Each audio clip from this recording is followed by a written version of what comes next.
Jump on.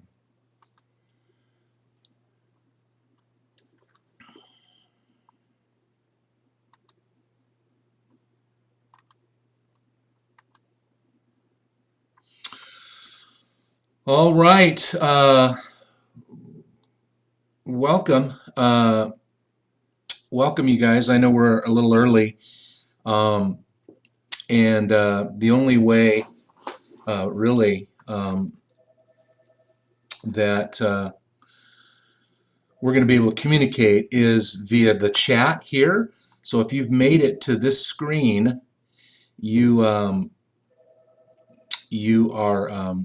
you can chat, and down below it just says chat with other viewers, or for down below in the chat box, you just do it. You click, and you start typing, and it will pop up a little window that says, give yourself a nickname, or just accept the anonymous number they give you, and just click save, and you can start chatting with us. Or email. If you don't want to chat, you can email randy@wbgl.org. So this is kind of like radio, because we're, other than and this is going to be kind of fun. Watch Well, this. it's different because they get to see us. Hi, WBGL.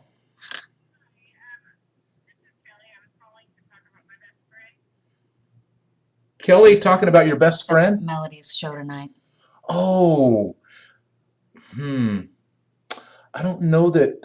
I don't know if she's taking calls right I don't know now. if she's taking calls. Could you call back in just a bit? Pardon? She said she'd love to. Thanks. Okay. I can hear her talking here. All right. All right. I'm not going to answer the phone anymore. Yeah. I'm not going to do it. Won't do it. So 7:25, we just decided to jump on a little early so that we can kind of answer any questions as you're jumping on and getting ready to go here. We're clicking back and forth on our computer. We're monitoring the randy@wbgl.org. And also, of course, you can chat with us right here on the side. You see the chat deal in the box down below. You just type in and chat with us if you're okay with that. But we're going to get going here in, about 3 minutes. Yay, you're here. Okay, Mom. Yes. Full house. Mom, Thank too, you. a full house. I'm here. I'm so thankful you are doing this. Awesome. We have our first chat Yay! message. Cool. Very cool. So it must be working, because there's somebody there. We always kind of get into this, I know, at our age, and I'm sure maybe some of you struggle with technology. And Oh, I'm a big time struggler with technology. I think at a certain age, and let's just say I just had a birthday, and yeah, I'm way closer to 60 than 50. Yeah, but you do better than me. I tend to just expect technology to go wrong, right? That's why we had kids. Yeah, they help us out. Mom 2 at Full House 76, thank you for checking in. Audio, is the audio okay? Since you jumped on early, I just want to make sure the audio is okay. We're not too loud. I'm quite a ways away from the computer, so it should be okay, but I sometimes tend to be too loud. Yes, it's cool. Thank you very much. So we have somebody on, and they're chatting with us. That's success. Oh, there's Anonymous 76. All right, welcome. Cool. I'm here as well. Very cool. Thanks. Audio is perfect. Anonymous 76. Thank you so much. We're really grateful you guys are joining us, and we would love to do more of these. The challenge for us is we do the afternoon show here, and makes for a very long day. Makes for a long day, but this is our passion, because we were hopeless, and we feel like sharing our story can give folks hope and handles, because we've learned some things in 15 years of counseling. A lot. That we went through. Hi, Kathy T. 73. How are you? Hello, hello.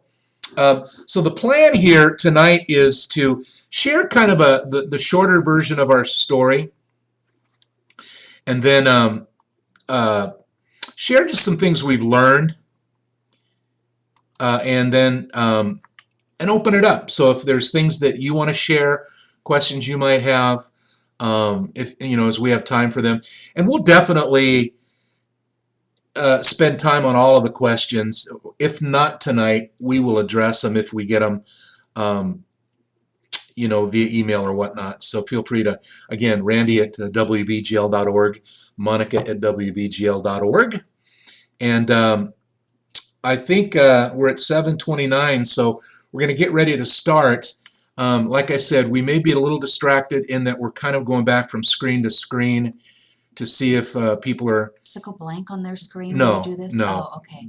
We're still there. Okay. I believe. Yeah, I'm because not really- that's the, Oh, okay. that's the camera. See, I don't know how this stuff works. The web page doesn't block the. But like right now, for instance, we're on another page and we can't see the camera. Okay, so anyway, blah blah blah. Okay, I still see you. Thank you, Mom. You rock, Mom. Mom 2 at Full House 76. I need to come take lessons. She is our producer. We've just given you a title. So yeah, when I'm on another screen right now, I'm just looking for, like, some people aren't comfortable maybe with chatting, so we thought we would have them email us as well if they want to. So, but this anonymous feature makes it pretty easy. Those of you who have signed in here as anonymous, obviously it's cool. So, all right, well, let's get going, you guys. Again, our hope is to really 30 minutes, 45 minutes, and get us all on with our lives. But we'll stay on. Again, whatever God's up to, we're up to. We want to be a part of this. So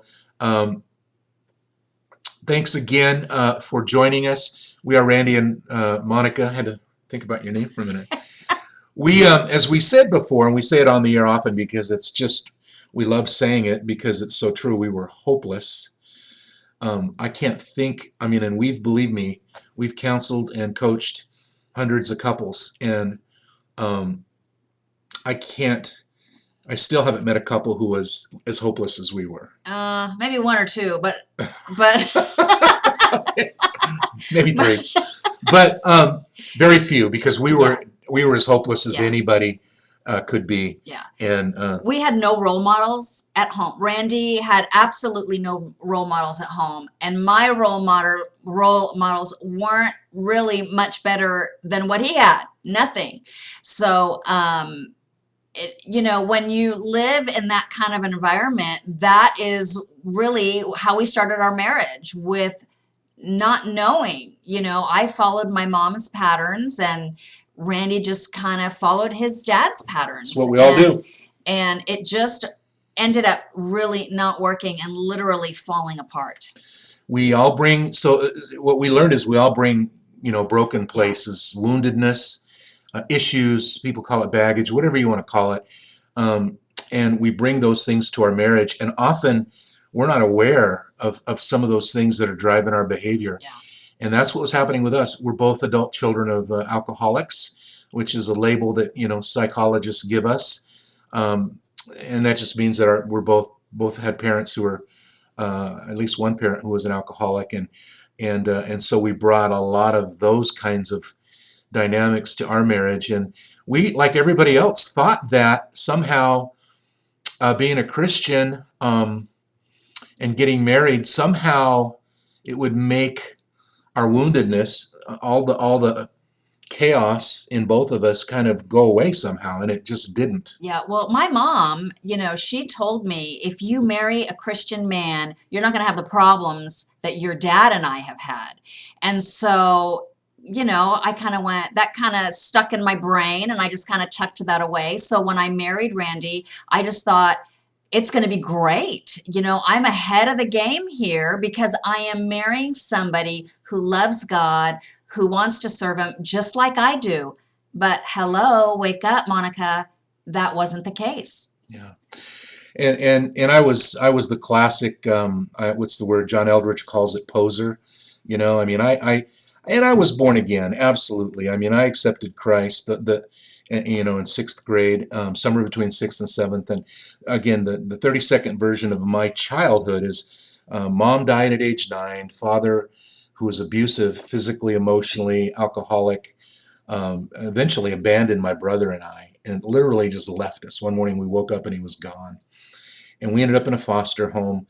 And in that foster home, I met Christ, and I had a powerful salvation experience. I was this broken, boy, and when I heard that this Jesus would never leave me or forsake me, I was all in, accepted Christ, and so absolutely born again, but still a lot of woundedness, man, that was not addressed. And if anything, that's what we want to communicate, as part of our central message, man, is that a lot of marriage issues are individual woundedness that hasn't been addressed yet. And you get in the marriage situation with somebody that knows you better than anybody else, you can fool other people, but you can't fool that spouse because they know you. And for that reason, I really believe that this whole marriage thing is God's plan to conform us to the image of Christ. Because what happens? We get in the marriage, and instead of making it better, it kind of makes it worse, because our woundedness, our shortcomings, character flaws are all now on display. And we have a choice. We can ignore them, get mad at the other person and say they're the reason, or we can say, Lord, okay, I'm going to let you heal me through my spouse. And so we came to marriage with this, just like a lot of people, I think, just the wrong preconceived ideas. Yeah, and marriage just magnifies everything, because when you're at home, and things aren't going, how you think they should be going, we were talking on air the other day, we talk and are the meanest to the people that we love the most. And I haven't really quite figured out what that is. Maybe it's because we feel more comfortable with them, and so we can lash out at them, and it's your fault, and I blame you for all of this. And Randy and we had to learn really from square one how to not only deal with each other, but deal with myself and look at myself and say, what is it about me that I need to change? And as that was presented to me, oh, let me tell you, in the beginning, I just didn't want to do that. The counselor that I started seeing just said, we're not here to talk about Randy. He's going to do what he's going to do, and we're here to talk about you. And I'm like, what? I don't want to talk about me. I'm not the one that went out and had the affair. I was the good girl. I obeyed all the rules. I did what I was supposed to do. And I wanted to blame and shame and just, kick Randy in the booty, because it was just, if this wasn't right and fair for me that I was having to deal with this. So let's back up, because she mentioned the affair, and I don't know that we actually talked about that yet. So we want to back up. We, after 10 years in youth ministry and church youth ministry and Christian radio, Monica filed for divorce. We were hopeless. I had had an affair. We literally, after 10 years, I got sick and tired of faking it, of pretending everything was okay. We were on staff, at a large church. I was in Christian radio, and I was just a phony, because I was so broken, and I was still drinking. There were a lot of things, that I was doing that were under the radar, I guess, if you will, and so all this was going on, and I just got to a point. We were in Redding, California, and I was working in radio and in secular radio, and I had just had it, and I had an affair, and it didn't last very long, and when it was over, I was now faced with, what do we do? If our marriage is going to be the same as it always was, I'm not interested, because we were so phony and so faking it, so broken, and so we were separated for quite a while, right? Yeah, a little over a year. Yeah. And when all this happened, I just happened to be working at the church, and I, really God knew what he was doing, but the church had no idea what to do with me. And I was really trying to seek out their help and what do I do and how do I handle this? And they really had no clue what to do.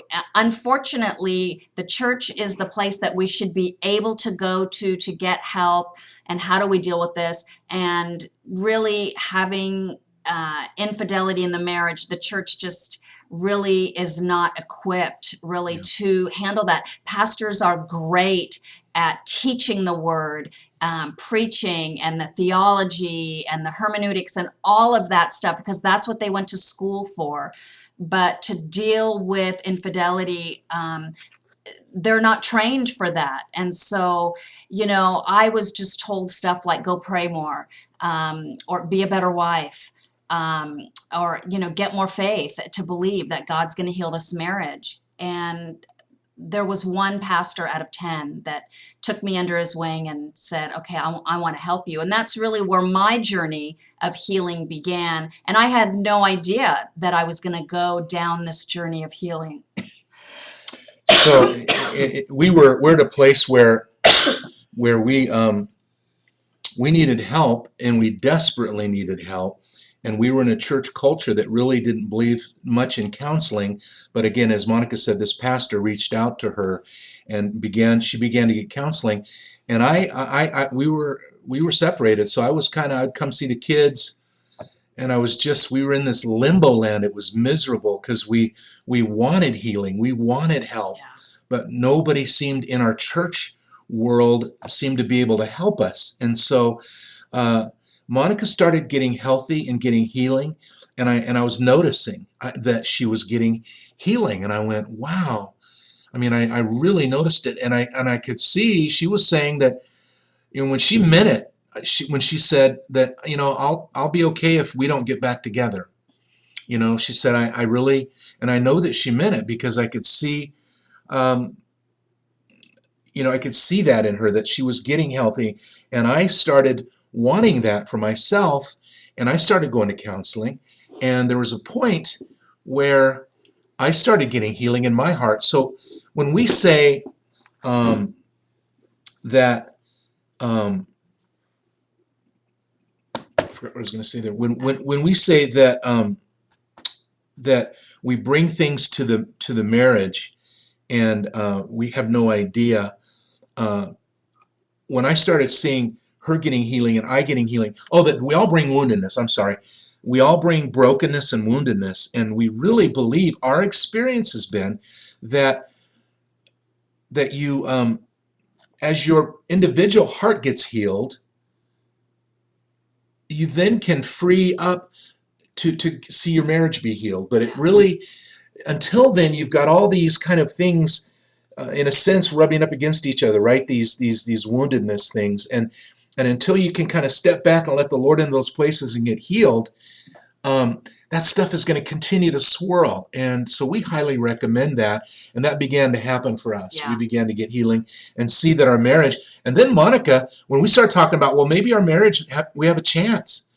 And at that point, she wrote me a 4-page letter, right? Yeah, Randy, first, let me take a step back real quick. When we talk about, our baggage and what we bring to the marriage, this pastor, he would say stuff like, how are you doing to this? How did you do this week? And I just didn't quite understand why we had to talk about me. I didn't have any issues as far as I was concerned. But as we really began to talk things through, and he would ask me just really these point blank questions that I really had to think about stuff, I really began to see and realize I was such a controlling wife. I nagged Randy constantly about everything. The house had to be perfect. The kids had to be perfect. I didn't speak very nice to Randy. And so I had to really look at that stuff and, why am I behaving this way? And we started to really dig deeper. And I had some dad stuff that came up because my dad is the one, who is a drinker. And just that little girl that is inside of me who so wanted to please my dad, you know, all of this yuck was coming out. And I really walked through this process of forgiving my dad. And then through that, I knew kind of how the process of forgiving went. And when he brought up the forgiving, word for Randy, oh my goodness. But I knew that that's what God wanted me to do because that's what his word says. And I wanted to be obedient. And I wanted to show my kids something good out of this, whether Randy or I got back together or not. And so my kids really motivated me in a sense. And so when we talk about baggage, for me, that's what I brought a lot of that kind of stuff. And while we're on the infidelity part of this story, I want to address that to guys and to the women, because this is an area where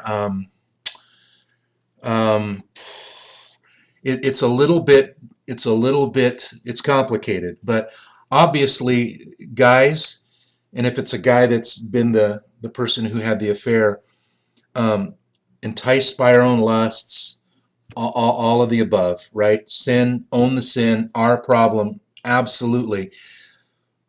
But something Stephen Arterburn loves to talk about, when we were on his show last week, he mentioned it again. When there's a separation or a drifting apart of a couple, each person has to kind of take, not the word isn't blame, but responsibility for the distance that you've created. Both people have responsibility in terms of creating the distance. And when we were on that Dr. Oz show, and we had Dr. Gary Newman on there, and he said, he wrote the book on why men cheat, and he said men don't typically cheat for a more attractive partner. Men typically, they've lost connection with their spouse. And so and ladies, I know I'm gonna get some hate mail. Absolutely, we're the ones that did the thing, but there needs to be on both sides some responsibility and some soul searching as to why there's a created that disconnect. What happened in there? Why Yeah. is that created? And as you really start to look at that stuff, it is amazing what God comes in and what he does. Yeah. I You start being honest. Yes. And Randy and I talk about honesty is ground zero in a marriage. I mean, Randy was really good in the beginning at hiding things from me, keeping secrets, lying. You name it, we went through it. And you can't have a marriage when there's lies and when there's secrecy. There is no foundation. And so that's where really we started when we started counseling together. It was, okay, if you have something to say, you better say it now, because if I find out anything else, it's done. I'm not going to do this anymore. And it was a journey I never ever thought that I would have to go through. And Randy and I now say it's not a journey we would have chosen, but it's definitely made us who we are today. And that's why we talk about this, because it's not talked about in church. And the tools and the handles are out there, but we love to talk about that, because there are things that you can do to help your marriage, and we'll get to that at some point. Yeah, and you guys, I mean, depending on the response and stuff, and I see we have a lot of folks on, it looks like. That's very cool that we've got people on live, because I know a lot of people, this is a tough time, and you're going to watch it on demand, but it's very cool to see that a lot of you are taking the time with this. It's a big deal. And somewhere we need to be honest and be able to talk about what's really going on. And guys, that means, again, accountability. all that stuff that we don't maybe like to hear, but we need each other desperately. And one of the things we like to say is there's no healing in hiding, and I think guys love to kind of hide. I think guys will hide at work, right? We'll hide with our work because hey, we're providing, we're doing what we're supposed to do, and we'll hide in various ways and disconnect from fellowship, from our wives, really, if to be honest, even from our kids. I checked out for years with our kids, and it's God's given us new seasons with each of them to restore some of that. But there were times where I just emotionally wasn't available, and I realized that. And the cool thing is, it's never too late to start living happily ever Yeah. after. Whatever the broken place is with you and your family, God can heal it. We've seen Him do it in our lives, Yeah. and we would highly recommend, again, if you need help. First of all, if you need help or if you know somebody who does, we do this because it's our passion. It's for this we were born kind of deal. We believe that the place of our greatest pain has become the place of our greatest victory, and it's to help other couples who are struggling. And so please reach out, Randy at WBGL.org or Monica at WBGL.org. You can totally reach us through the radio station. And to their credit, the radio station has given us, really carte blanche to minister to couples. We're coaching and meeting and counseling with several couples right now. We're going to be doing some more workshops and things like that in the near future. But we want to wrap up kind of our testimony part of it. Anything else that you want to say about that? Well, the only other thing is that I do get quite a bit of emails from especially women whose husbands don't want to go to counseling. What do I do? Things are just not great at home. And really, if you're doing this by yourself, what I would really highly suggest is find a counselor. You go get help and healing for you. Because what happens is you go and you start to get healing, and there's a shift that happens in the way you think, the way you see things, the way that you speak. And that shift could be what changes your marriage to a complete turnaround. So you go and you get healing, and sometimes it takes finding a counselor that's a fit for you. Just going to one may not be the one for you. It's like, a job interview. So search around a little bit, ask around at your church, and if you can find a support group, I would highly recommend going to support group. That's part of my journey, that there was a group of ladies that this pastor got together, and we met for 2 years, and I can still go to them today if I really needed to and say, can I come over? Can I talk to you can I call you in the middle of the night?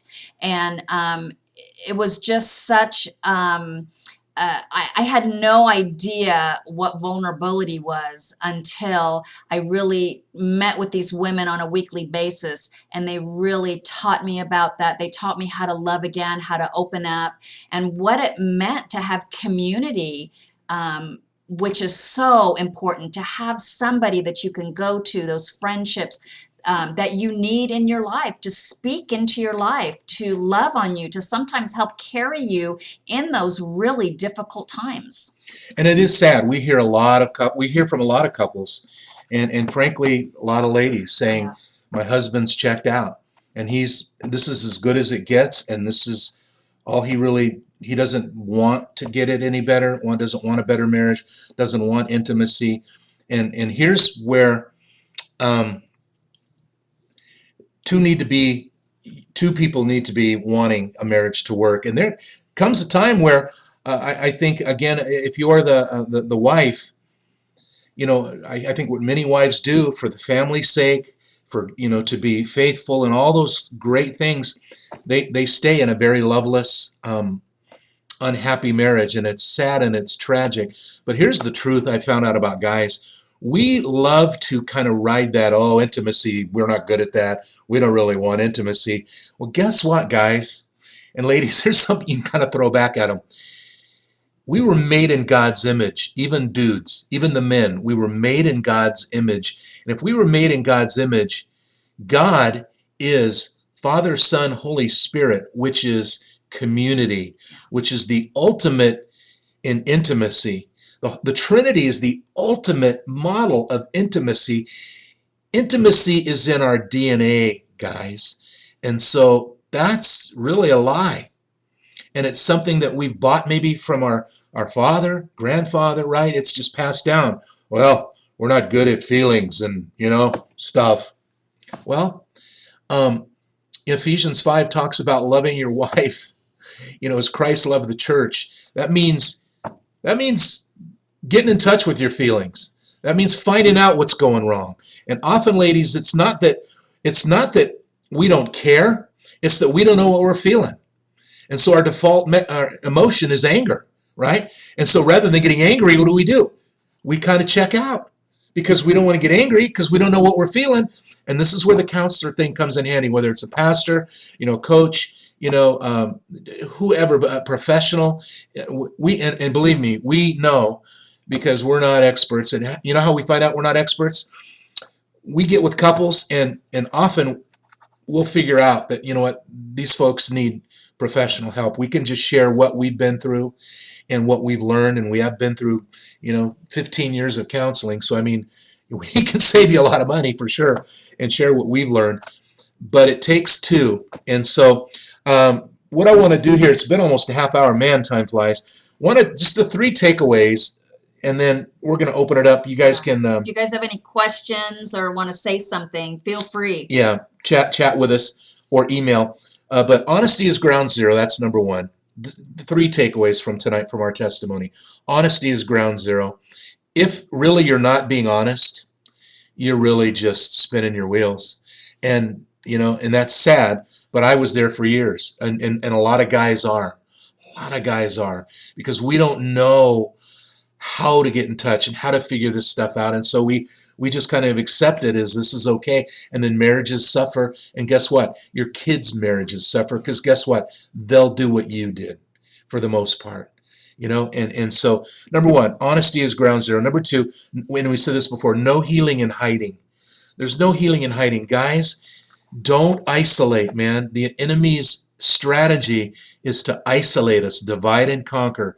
And I know so many guys who don't go to church because, I'm working, I'm doing this, I'm doing that. And really you're isolating yourself and you're hiding. And so there's no healing in hiding. And you can still have the marriage you've always dreamed of. You can have it. It can happen. But you've got to want to, and it's scary. Guaranteed it's scary. And number 3 is conflict is a door to deeper intimacy, not a wall to be avoided. So we often think as Christian couples, conflict not good. Well, we shouldn't be fighting because we're Christians, and so let's not, we got angry, we shouldn't talk. No. Stuff comes up, and this is where communication techniques come in. And by the way, we do a whole series on communication techniques that help you navigate emotionally charged topics, because that's what happens, right? We conflict and we blow up. You will, you never. We personalize it. We make it personal. And all of a sudden it becomes this escalated argument that goes nowhere. And we decide, wow, we're just going to not have conflict because we don't know how to deal with it. It's not a wall to be avoided. It is a door to deeper intimacy if you know how to biblically navigate conflict. So those are our 3 takeaways. Yeah. I'm just going to answer questions. Okay, we got some questions coming in. Oops. It looks like, what is the first thing you can do to rebuild the damage affairs can cause? Ooh. So rather than type these in, Okay, we're gonna just answer So them. anonymous 7856 said, "What is the first thing that you can do to rebuild the damage an affair can cause?" And for me, always here I goes with the word always, but usually when we meet with a couple and there's been an affair, the very first thing that I ask is, have you asked for forgiveness? And that's not just an I'm sorry, it won't happen again apology. It's, will you forgive me for deeply hurting you, and continue on with that. And just know that it's going to, whoever did the affair, just know that it is going to be a journey that you did not expect. And what I mean by that is most guys that have had an affair will ask me, well, how long before she forgives me? How long is this going to take? How long do I have to put up with? And I look at them and I say, until she is ready to totally trust you again. The ball is in your court, and you need to prove to her how much you love her, that you can be trusted. You have to rebuild the trust again. And you need to go seek help. You cannot, Gotta have help. you can't Gotta. navigate having an affair and getting the healing that you need on your own. We have never, really, we've never seen it work. And the couples that do stay together after an affair that haven't gotten the help, they are miserable. They're not happy at all from everything that we have seen. So yeah, the first thing, to answer your question again, just to circle back, what is the first thing you can do to rebuild the damage an affair caused is find help. Yeah. So that you and you both have to be on that page and want the help. Otherwise, really, you're kind of spinning your wheels. So it's again, it gets back to honesty is ground zero. Do we want to save this marriage? Okay, then this is going to be a rough couple years, at the minimum. And so then the second question is, how long did it take you after dismissing your divorce to reconnect as a couple? And I would say a few years. Yeah, well, everybody in my life told me, dump the dude. He is reprobate. He is not coming back. Just get your divorce papers ready. My parents, my pastor, my friends, everybody said, get your divorce papers ready. And I didn't in the beginning because I really wanted to believe Randy and everything that he was telling me, but he was still lying to me. He was still seeing her on the side, talking to her on the phone. And I finally wised up, and the girls in my support group really helped me because I couldn't see past my own nose because I really wanted to believe everything that Randy was telling me. And they just said, Monica, here's what we're seeing. He's manipulating you. You need to change the locks on your doors that he cannot come back in. And you need to get this message across to him. So I did. I changed the locks, and I told him, and at that point, that's when I filed for divorce. And then really, once I filed, that's when Randy tucked the tail in between his legs and said, oh my gosh, what have I done? And he came running back. I want to work on this. I want to, let's work on this. And I'm like, no, I'm not doing that. I had gotten strong enough and I had support.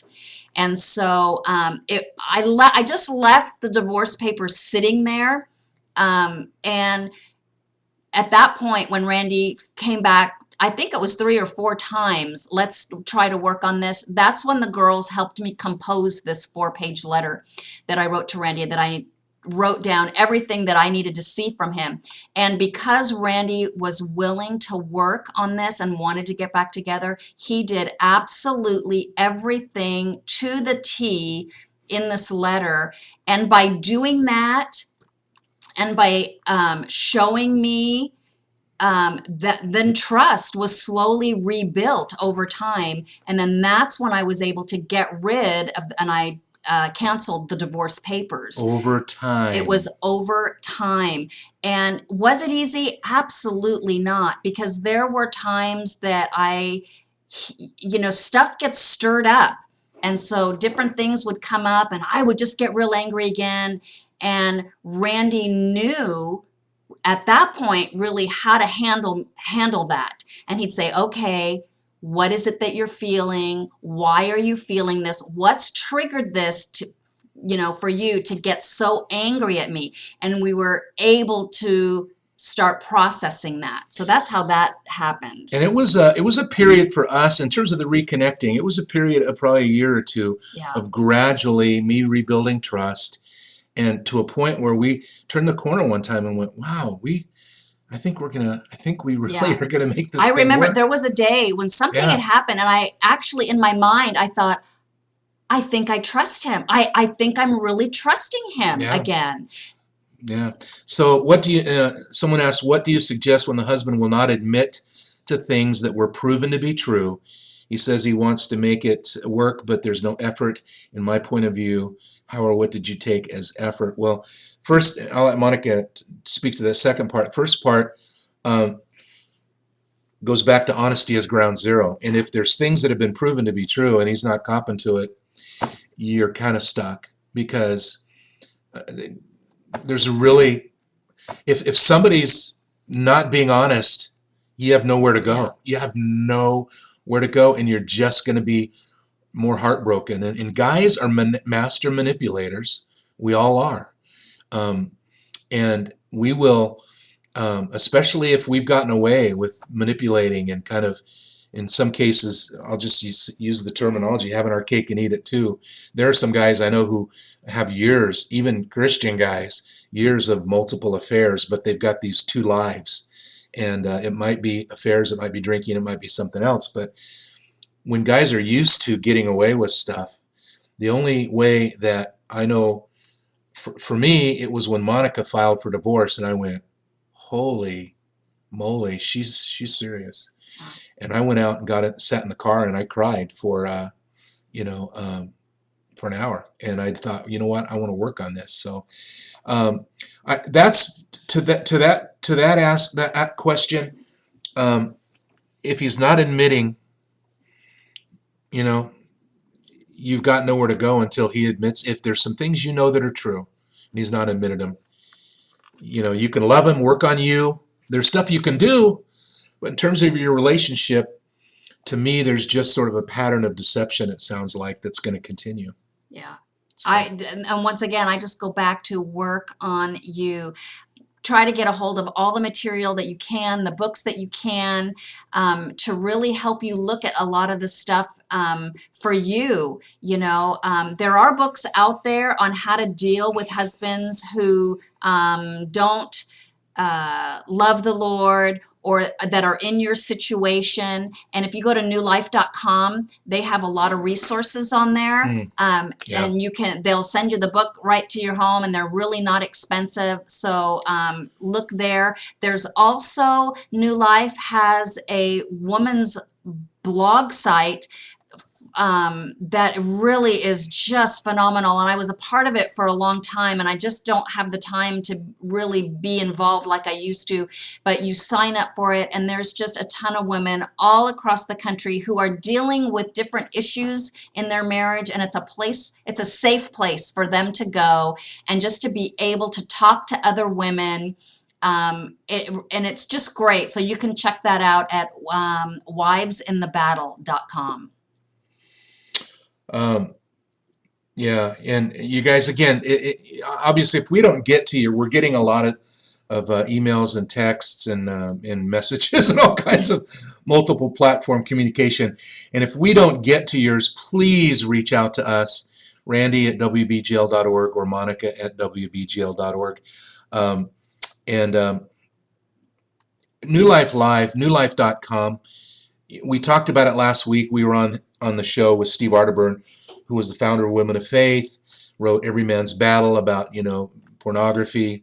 What else? Well, of course, hosted New Life Live for years. He's been a mentor of ours, and it was so amazing to be on his show, and in major part because of his ministry, be able to be on the show and literally guest host with him and have Steve Arterburn ask us for our advice. It was crazy cool.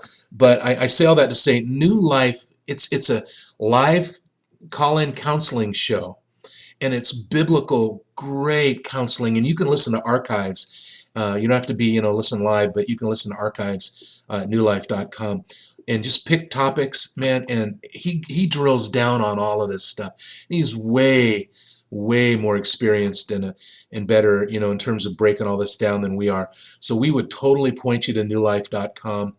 And just listen to every single archive you can get your ears on. And if you want to find a good counselor, that's a great resource. You can just type in where you live. Someone will contact you and put you in touch with a counselor that is, I think they're like under New Life Live. They've had to do something. And so you could probably find a great counselor through them for your area. And so there's another anonymous that asked a question: how do you trust again if he will not cut off contact but says the emotional affair has ended? If he hasn't cut off contact, for me, you need to set boundaries and just say, you know, I am not going to do this. I'm not going to live this way anymore. And you need to choose her or me. And if it's me, then we need to work on some stuff. We need to get into counseling, and you cannot have any contact with her. There has to be boundaries set. Yeah.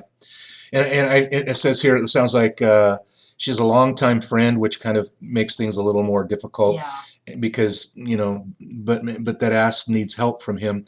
She doesn't ask or need help from Yeah. him. At this point, if they both admit to an emotional affair, then it needs to be cut off for a season, if not forever, but for sure, for honestly a season where the trust gets rebuilt. Otherwise, you're always going to be wondering. Yeah. And an emotional affair does just as much damage, if not more, than a full-blown affair, because it's in the mind, and it is a horrible feeling, and for a woman to know that her husband's had an emotional or a physical affair with somebody else.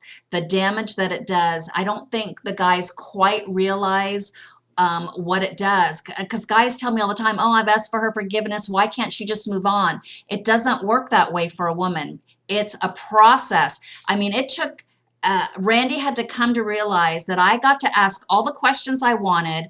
I got to say what I wanted to him, and he just took it for the first few months coming back home, because I had to somehow let it out and let him know how I felt, but I had to be kind about it as well. But then that's also where the counselor came in and just really helped us navigate a healthy way to resolve all that. But it took me well over a year to really deal with the affair part of our marriage.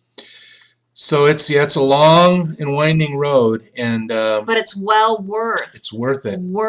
Everything It that is. you go through, It and is. it was well worth the money that we paid for counseling. Yeah. Also, with New Life Live, there's also workshops. If Yeah. you Oh, can yeah. get your husband to Yeah. go, they have these workshops, and they do them once a month somewhere different every time. They are phenomenal, and I would encourage you to go, spend the money and go. You will come back so different, enlightened, and changed. You'll ask yourself why you didn't do this sooner. Somebody asks how long we've been married. We just celebrated 35 years. Yep. Valentine's Day. Yep. And every day that we wake up together, and every time we get to go and do a radio show together, I know there's a God, and so there is healing. There is healing, but you both have to want the healing. You both have to want it to work. And there's often this just jumble of emotional whirlwind stuff that you've got to work your way through. And prayer obviously goes without saying, but people praying with you, for you, you praying, and just hours of asking God to to heal your marriage. And those of you who, by the way, an affair isn't necessarily the deal. Maybe you're just wondering again how you can have a marriage that's connected. I think women want connection, right? And guys also do. We really do. We just kind of don't know how to go about it. We don't. And we can only be and do what we've seen our dads be and do. And many of our dads, we just didn't have role models. And so as charming as we can be, as whatever we can be, that's on the positive side, some of us are pretty stuck and need help. Yeah. And again, guys, I would just recommend that, that if this woman, and somebody once said it this way, look at this woman that God gave you as God's daughter, you know, and you need to, this woman that he gave you is a gift, is a gift. And I think a lot of guys are just wasting this amazing gift called marriage because they're afraid or don't know how to get help themselves. And honestly, ladies, I don't think for the most part it's that they want to be in that stuck place, Yeah. but that they don't know how to get help. And so more than anything else, I would say commit to getting help, guys. Yeah. And I know the counseling thing is scary. It I is scary, and it's not a sign of weakness at all. no Not at no no all. no no. You know, Randy told me when he first started counseling, he didn't know that he wanted to do this. And I just, why? Why would you not do this? And he looked at me, tears running down his face, and he said, I am so afraid of what's down there and what's going to come out that I'm going to start crying and that I won't be able to stop. That's what scared Randy. And I just took him by the hand and I said, I'm going to be there with you and we're going to get through this together. So, and the last email or the message from Hey Jay right there, I would say your hubby needs to go speak with somebody and work on his issues there. And you can get onto that wivesinthebattle.com because there are women that are dealing with exactly that exact issue. So you will be very encouraged to meet other women and to just be able to share your heart there and how do I, and it's just really a great place that New Life has started. Support group, support group, Yes, support yes. group, support Other group. people. Other people. There's no healing in hiding. We really do need each other. James 5:16 says that confess your sins one to another that you might be healed. There's healing in confession, but honesty's ground zero. You can't hide, can't be afraid of conflict because there's going to be a ton of conflict. But guess what? Eventually, the conflict, we laugh a lot now, more than Yeah. anything else. When Yeah. we start to have conflict, we'll start to laugh because it's just not something we're interested in anymore. We absolutely still argue about things, but it doesn't become this personal, angry, week-long Cold War thing that it Yeah. used to be for us. And so we've learned how to process emotionally charged topics. But I'm 59 years old, and she's younger than that. Not much, No, not much. but younger. So it's taken us a long time, you guys, and that's the point. None of this happens quickly. It's a lifelong process, and we'll never ever really be totally whole. I mean, there's always woundedness that we need, and we're gonna pray, you guys. And I know we've gone over it, looks like, but it's been pretty cool. Thanks again to everybody who's still on after all this time. Amazing. Randy at WBGL.org, Monica at WBGL.org. Reach out to us via email. We'd love to continue a conversation with you, pray with you. This is why we do what we do. We're kind of weird. We do radio to connect with people in this way because we've kind of 40 years in radio. I'm kind of over being the DJ guy, and I mean, I love it. I enjoy what we're doing. WBGL is an amazing place, and there's tons of ministry here. But we do radio to do this thing Yeah. which God's called us to do. Well, someone else just texted a last question and says, is there hope for reconciliation after divorce? I have so much Absolutely. hope for any situation. Absolutely. And there is a story, one of the gals in my support group, she was married to the undersheriff of a county back in California. So she couldn't even go to the police when her husband was beating her. And she got involved in the support group and she was divorced from her husband. She finally filed. And during this time that we were together in the support group, they got remarried and they now have the marriage that they have always dreamed of. So There's hope. is hope. You just keep praying, staying in the word, and keep committed. Yeah. It is a long road, but it's well worth it. Yeah. I'm going to pray real quick, you guys, and then let you go. Lord, we thank you for, Lord, thank you that you came to this earth, that you died for us, Lord, that you rose again. And this week we celebrate all of that. Of course, we celebrate that all year round. But Lord, I just pray that, that Lord, for all of the families represented on this webcast, that Jesus, you would heal marriages, you would change family trees, Lord, that there would be a beginning of a turning tonight in the spirit realm, Lord, in homes and in families because of people who got on this call and decided to, Lord, just say, I'm going to do what I can do. Lord, I'm going to seek you. I'm going to work on me. I'm going to let you heal the woundedness in me. And then, Lord, let you do, because I can't control the other person, Lord, but I can control you and me together. So, Lord, I just thank you for the people on this call. And Lord, I ask that you would bless the homes and God, heal marriages. We pray in Jesus' name. Amen. Amen. Amen. All right, you guys, again, email us. Looks like we got a bunch, so that's cool. We'll definitely be responding. We're going to post this, by the way. I don't think it'll be available immediately, but we will post a replay of it on both wherever you're watching, the main WBGL Facebook page or the and the WBGL Afternoon Show Facebook page. So blessings Thanks, and guys. thanks you guys, and we'll talk soon.